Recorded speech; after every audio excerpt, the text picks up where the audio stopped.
So I decided I want to talk to you a little bit about chambering your hands. You see this in martial arts forms, styles, whatnot, all over the place. A lot of the more mixed styles have dropped this habit. Who's to say where the origin comes from? A lot of it comes from practicing in the horse stance, the hands down by the waist where the reins would be in the lap, understanding that the horse stance is not mimicking a horse, but rather the position that your legs would be in while riding a horse. And who's to say that's even where the stance came from, it's just what it came to be called. And there are many variations on that and everything.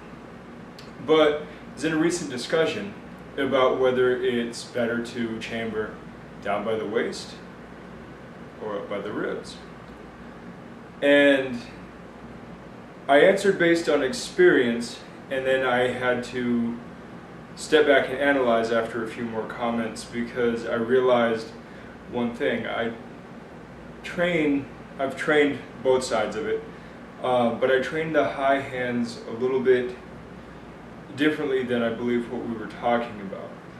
Now you see, when I learned the higher chamber, I actually learned to place my hands by my nipples, and depending on what style I've played with, either we were using it as an isometric exercise, really squeezing the back and the biceps, really forcing that contractile isometric tension for purely training purposes. We weren't using it as a striking position. Now in Wing Chun, we tend to be a little more relaxed, the shoulders tend to be a little more forward and all that, and that's fine as well, but still we don't really strike from there as a general rule. We tend to just use it as a training modality, whereas in karate, down by the hands or down by the waist, we would throw punches all day long using two-way energy and all that. Now, a couple of points you want to consider. One, with the low chamber, the elbow only goes back so far. With the high chamber, the elbow penetrates very deeply. Now, a point was made that with the high chamber, there's a greater risk of hitting with the soft tissue and not with the bone. I think this depends on how you do it. If you come in with a more circular driving motion, I think you're going to hit with the bone a little bit more. If you go straight back, yeah, you're probably going to plow into it with your funny bone. But the low, you just don't get that much penetration. And that's really auxiliary anyway. So dealing with more the fighting power aspect, punching from a waist chamber or a high chamber, a rib chamber, which makes more sense. Well, it was pointed out that specifically the chambering was happening by the ribs. And granted, your ribs go all the way up, but if I'm chambering up here in the armpits, I have to go through so much contraction just to raise my hand that far up that it's unfeasible for me to punch because I've created contrary tension to the punch. It's just not a functional way to do it. But if I drop just a couple of inches, well, guess where I am? If I just turn my hands over a little bit, all I did was roll my hands over. Well, guess where I am? I'm about this line, below my nipples. It's kind of diaphragm level. Guess where this is? Oh, you know what this is? This is the optimal place to bench press. You don't bench press up here. You don't bench press with your arms wide out. Your elbows are down. Now granted, for holding a bar, your wrists are going to be turned over.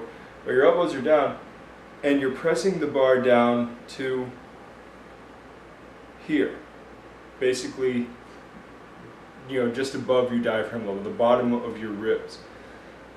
Pressing from there offers you optimal structural power without having to go into damaging your shoulders and whatnot, which means that it's your optimal position for exercising the top half of the punch, because as I must point out frequently, you punch from the ground up, you punch from the waist. It's the punch is driven by the lower body uniting with the upper body. The punch isn't driven by your pecs, by your shoulders.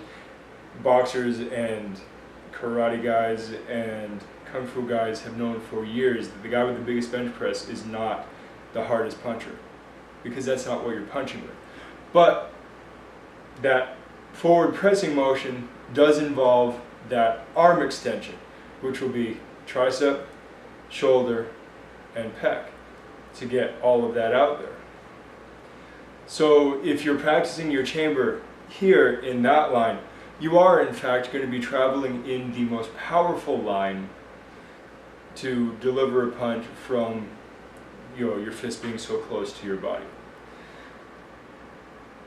However, it was also pointed out, hands by the waist will simulate a slightly ready position from your hands being down. And frequently you get into an altercation, you are going to be doing so unexpectedly, not in a dueling type situation, which means that you are not going to be all up here right away. You're going to be hands down, or you might have a chance to get your hands up to your waist before you throw a strike. And that is a useful, it's a useful analogy to use for the training there. Plus, with that push-pull, having the waist is a good place, especially if maybe this isn't a punch, maybe this is a grab and a pull for two-way energy. Well, if I'm pulling, I'm not pulling up here, I'm not even pulling here, I'm yanking you down. So there's a few ideas for you playing with your chamber. So don't disregard the chamber. Yes, I recommend that you fight with your center line covered. But I also understand that your hand position is going to change throughout the fight. It simply will.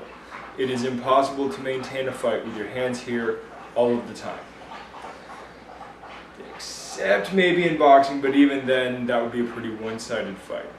So in reality, your hand position is going to change, and you may be caught with your hands down or back, and you have to understand your anatomy and physiology well enough to know what positions are going to work and what positions to train yourself into so that you can call upon those skills at a moment's notice.